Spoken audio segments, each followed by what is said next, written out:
আমি একজন টিচার, আর সেই সুবাদে আমি বহু স্টুডেন্টের সাথে কথা বলেছি।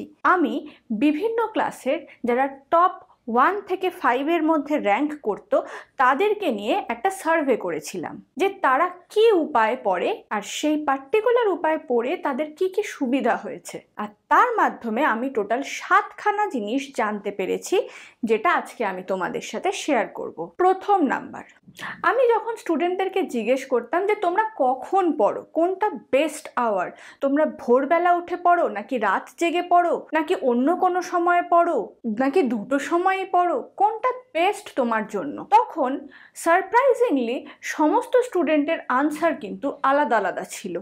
অর্থাৎ কেউ বলছে আমরা ভোরবেলা উঠে পড়ি, কেউ বলছে আমরা রাত্রেবেলা জেগে পড়তে বেশি অভ্যস্ত, কেউ বলছে রাত্রেবেলা জেগে পড়তে আমাদের প্রচণ্ড ঘুম পায়, আমরা পারি না। এর থেকে একটা কনক্লুশনে আসা যায় যে প্রত্যেকের বেস্ট স্টাডি টাইমটা কিন্তু আলাদা আলাদা, আর তোমাকে সেটাই ফাইন্ড আউট করতে হবে যে তোমার বেস্ট টাইম কোনটা।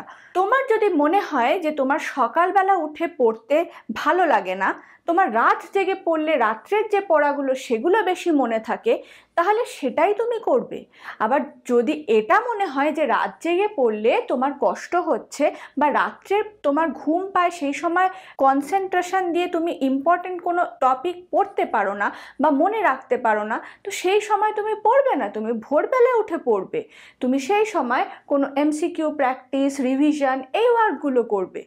অর্থাৎ তোমাকে আগে করতে হবে কি, তোমার বেস্ট স্টাডি টাইমটা খুঁজে বার করতে হবে, আর সেই টাইমে তোমাকে বেস্ট যেগুলো ডিফিকাল্ট টপিক, যেগুলো অনেকক্ষণ মাথায় মনে রাখতে হবে তোমাকে, সেই টপিকগুলোকে পড়তে হবে। এবার আসি সেকেন্ড কন্ডিশনে। আমি যখন সমস্ত স্টুডেন্টকে জিজ্ঞেস করতাম যে কিভাবে তোরা পড়িস, তো তাদের মধ্যে কিছু কিছু স্টুডেন্ট বলতো যে ম্যাম আমার বেশি পড়তে হয় না, আমি একবার দুবার পড়ি আমার মনে থেকে যায়। সেকেন্ড গ্রুপ অফ স্টুডেন্ট বলতো আমার শুধু পড়লে মনে থাকে না, আমাকে সেটা লিখে লিখে পড়তে হয় এবং তারপরে আমার মনে থাকে। ওকে, এবার থার্ড গ্রুপ, যেটা মেজরিটি ছিল, তারা বলতো আমার শুধু পড়লে হয় না, পড়ার সাথে সাথে আমাকে সেটা লিখে লিখে প্র্যাকটিস করতে হয়, আর সেইটা করার পরেও দেখি আমি বারবার ভুলে যাই, কিছুদিন পর ভুলে যাই, তাই আমাকে আবার বারবার রিভিশন করতে হয় এবং তারপর গিয়ে 2-3বার রিভাইজ করার পর আমার পুরো কনসেপ্টটা মাথায় পরিষ্কারভাবে ছেপে যায়, আর তারপরে আমি সেইটা নিয়ে ফার্দার পড়াশোনা, রিভিশন, এমসিকিউ প্র্যাকটিস বা লেখা প্র্যাকটিস সেগুলোতে এগোই। তার মানে প্রত্যেকটা স্টুডেন্টের ক্যাটাগরি কিন্তু আলাদা আলাদা, প্রত্যেকেই কিন্তু টপ র্যাঙ্কিংয়ের মধ্যে আছে, তাও কেউ খুব মেরিটোরিয়াস স্টুডেন্ট, আবার কেউ হার্ড ওয়ার্কিং স্টুডেন্ট। তোমাকে দেখতে হবে যে তুমি কোনটা। এমনও হয় যে মেরিটোরিয়াস স্টুডেন্ট কম পড়ছে কিন্তু ওর র্যাঙ্কটা হয়তো 4th বা 5th, কিন্তু যে হার্ড ওয়ার্কিং স্টুডেন্ট সে হয়তো একবার পড়ে মনে রাখতে পারছে না, কিন্তু ওর র্যাঙ্কটাও 1 থেকে 3-এর মধ্যে। তাই তোমাকে বের করতে হবে যে তুমি কি, সেটা তুমি আমাকে কমেন্ট সেকশনে লিখে জানাতেও পারো যে তুমি এই 3টে ক্যাটাগরির মধ্যে কোন নাম্বার ক্যাটাগরিতে পড়ো। এবারে সেই অনুযায়ী তোমাকে করতে হবে কি না, তোমার স্টাডি রুটিনটা প্ল্যান করতে হবে যে তুমি একবার পড়ে রেখে দেবে, তোমার হয়ে গেল, নাকি তোমাকে পড়ার সাথে সাথে লেখা, লেখার সাথে সাথে মুখস্থ এবং তারপর রিভিশন, 3টেই করতে হবে। নিজের লার্নিং স্টাইলটা তুমি যতক্ষণ না জানতে পারছো ততক্ষণ তুমি কিন্তু তোমার বেস্টটা দিতে পারবে না। এবার আসি থার্ড কন্ডিশনে, আর সেটা হলো সেলফ স্টাডি, নিজে পড়া। তুমি যতই নামি দামি কোচিং সেন্টারে পড়ো, খুব ভালো ম্যামের কাছে, স্যারের কাছে পড়ো, তুমি বিশাল বড় ইনস্টিটিউটে পড়ো, কিন্তু আলটিমেটলি তাদের লেকচার শুনে তুমি কিন্তু পরীক্ষাতে রেজাল্ট ভালো করতে পারবে না। তোমাকে নিজেকেই পড়তে হবে। শুধুমাত্র লেকচার শুনলে, শুধুমাত্র ক্লাস অ্যাটেন্ড করলে তুমি ইনফরমেশনটা তোমার মাথাতে ঢোকাচ্ছ, কিন্তু সেই ইনফরমেশনটা তুমি অ্যাপ্লাই করবে কি করে? যতক্ষণ না নিজে পড়ছো, নিজে কোয়েশ্চেন প্র্যাকটিস করছো, ততক্ষণ তো তোমার সেটার আউটকাম হচ্ছে না। ইনফ্যাক্ট লেকচার শোনার পরে তৎক্ষণাৎ বাড়িতে এসে সেই লেকচারটা, যে ক্লাসটা তুমি করেছো সেটার উপরে নিজে পড়া এবং পড়ে নোট বানানো, সেটাতে সব থেকে বেশি এফেক্ট হয়। তুমি লেকচারটা শুনলে দারুণ লেকচার, সব বুঝে গেলাম, বাড়ি এসে আর কিছু পড়লে না, তুমি কিন্তু সেই লেকচারটাই আবার ভুলে যাবে। সেই পড়ানো জিনিস যেটা তোমার মাথায় ঢুকেছিল সেটা তুমি ভুলে যাবে। তাই দিনের দিন যেটা তুমি পড়ছো তৎক্ষণাৎ বাড়িতে এসে নিজের বইয়ে পড়ো। কোনো এক্সট্রা পয়েন্ট যেটা মনে হয়েছিল যে তোমার নোটে বলা হয়েছে বইয়ে নেই সেটা নোট ডাউন করো। আবার যেটা মনে হচ্ছে যে বইতে আরও ভালো করে মেনশন আছে সেটা আরও ভালো করে পড়ো। নিজের হাতে নোট বানানোর একটা চেষ্টা করো, মাইন্ড ম্যাপ বানানোর চেষ্টা করো। ক্লাস যেটা তুমি অ্যাটেন্ড করেছো সেটা তুমি যত টাকা দিয়েই পড়ো না কেন, নিজে না পড়লে সেটার আউটকাম তুমি পাবে না। তাই জন্য নিজে পড়ো, সেলফ স্টাডি, এটা সাকসেসের একটা মেন কি। এবার 4 নাম্বার কন্ডিশন, যারা টপ র্যাঙ্কিং স্টুডেন্ট তারাও কিন্তু অনেক সময় স্ট্রেসড আউট হয়ে যায় যে এবার আমি পড়াশোনাটা করছি, এবার পরীক্ষা আসছে সামনে, এবার কি করব, কিভাবে আমি প্ল্যান করব। এই স্ট্রেসড কন্ডিশনে আমি জিজ্ঞেস করলাম যে দেখ তোরাও তো স্ট্রেসড আউট হোস, এমন তো না যারা পারে না কিছু তারাই স্ট্রেসড আউট হচ্ছে, তা তো না, স্ট্রেসড সবাই হয়। এবার স্ট্রেসড কন্ডিশনে তারা কিভাবে ম্যানেজ করে সেই স্ট্রেসটাকে, তারা প্রত্যেকেই কিন্তু একটা জিনিস বললো, যখন আমরা খুব বেশি টেনশন করতে থাকি সেই সময় আমরা যেই পড়াটা পড়ি সেই পড়াটা আমাদের মাথায় ঢোকে না। তাই জন্য আমরা যখন খুব চিন্তিত হয়ে পড়ি, স্ট্রেসড হয়ে যাই, সেই সময় আমরা পড়াটা বন্ধ করে দিই, আমরা সেই সময় পড়ি না, আমরা সেই সময় কিছু রিল্যাক্স করি। আমরা হয়তো একটা বন্ধুর সাথে চ্যাট করলাম, বা মা বাবার সাথে কথা বললাম, বা কোনো একটা ভালো খাবার খেলাম। নিজের মাইন্ডটা যতক্ষণ না আবার রিল্যাক্সড কন্ডিশনে আসছে ততক্ষণ আমি আবার বই খুলে পড়তে যাই না। এই স্ট্রেসড কন্ডিশনটাকে আগে ম্যানেজ করতে হবে, তারপরেই তুমি পড়তে বসো, তাহলেই কিন্তু তুমি পারবে। স্ট্রেসড অবস্থাতে পড়াশোনা করতে থাকলে সেই পড়াশোনাটা তো মাথায় ঢুকবে না, তাই না? এবার 5 নাম্বার কন্ডিশন, দেখো টপ যারা করছে, যারা খুব ভালো রেজাল্ট করছে ক্লাসে, তারাও কি ডিস্ট্রাক্টেড হয় না? তারা কি ইউটিউব দেখে না, ইনস্টাগ্রাম করে না, বন্ধুদের সাথে কথা বলে না, কিচ্ছু করে না, একদম রোবটের মতন পড়ে? সবাই কিন্তু সেটা করতে পারে না। প্রত্যেকেরই একটা সোশ্যাল লাইফ থাকে, বাবা মা থাকে, বন্ধু থাকে, তাদের সাথে কথাবার্তা বলে, মোবাইলটা সবার সাথেই থাকে, এখন পড়াশোনার জন্যও থাকে, ডিস্ট্রাকশনের জন্যও থাকে।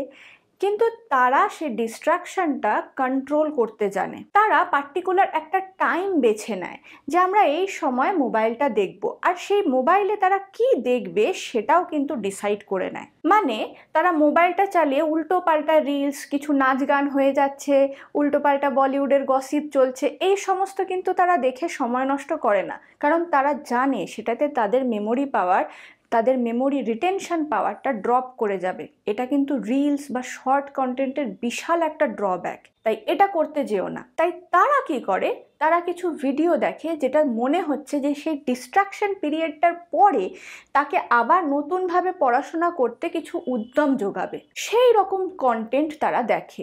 বা কিছু ইউজফুল ভিডিও দেখে যেটাতে তারা কিছু ইনফরমেশন গ্যাদার করতে পারছে। তাই তোমাকে চুজ করতে হবে যে তুমি কি কন্টেন্ট কনজিউম করছো। ছোট বাচ্চাদের ক্ষেত্রে কি হয়, বাবা মা দেখছে যে তুমি কি দেখছো মোবাইলে, তারা কন্ট্রোল করতে পারে, কিন্তু তোমার ক্ষেত্রে কিন্তু তোমাকেই কন্ট্রোল করতে হবে।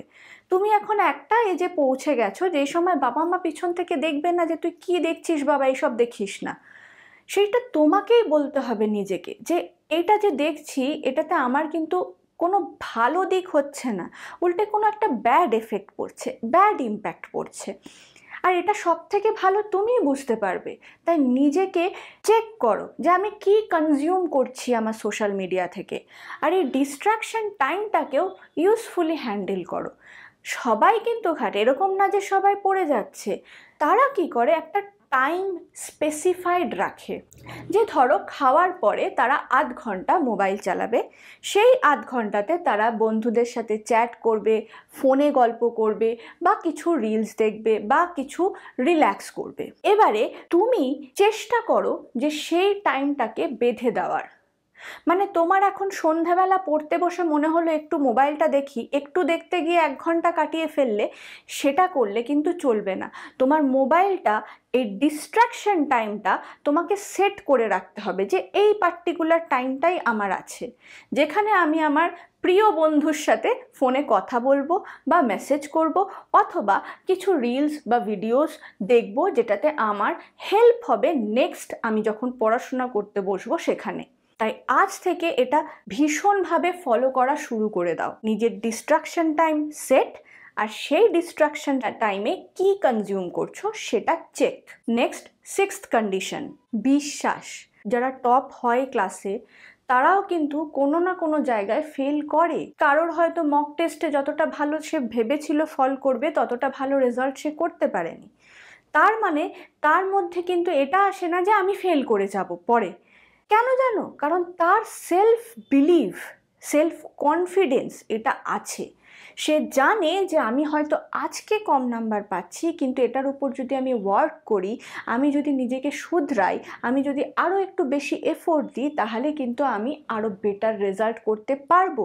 তাই সেলফ বিলিভ, সেলফ কনফিডেন্স এটাকে আনো। তুমি যদি প্রথমেই ভাবো যে আমার দ্বারা হবে না, পরে কি হবে, আমি তো পারবোই না, তাহলে কিন্তু তুমি প্রথমেই পারবে না। সে তুমি যতই খাটো না কেন, যতই এফোর্ট দাও না কেন, তুমি পারবে না। পারতে গেলে কি করতে হবে জানো?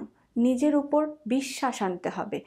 আত্মবিশ্বাস হচ্ছে সব থেকে বড় ধন। তুমি যদি নিজেকে বিশ্বাস না করো যে তুমি পারবে, তাহলে কোনো সার্কামস্টেন্সেসে তুমি কিন্তু পারবে না। তাই নিজের উপর বিশ্বাসটা আনো যে হ্যাঁ তুমি পারবে।